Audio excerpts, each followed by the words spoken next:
رحمت و گل نهایت امام علی احمد خان.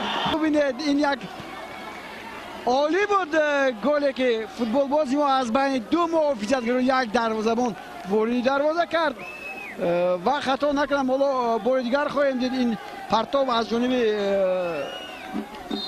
محافظتگری ما جانب شریف بود. همین طور هم هست باز یک حالت دیگر و گل دوم رو ببینیم. گل اسلام ظاهرو. آفرین اسلام. منتخب تاجیکستان و سوریه است. بار دیگر ببینید ظاهرو بسیار عالی بازی کرد اینجا. رستم توبی خیلی خوب رو ظاهرو حالا یکی وسوی در حیط دسته منتخب سوریه محمد قتیبه الدبش میدان رو ترک می‌کند و به جای او عبدالرحمن خطیب به میدان می‌آید.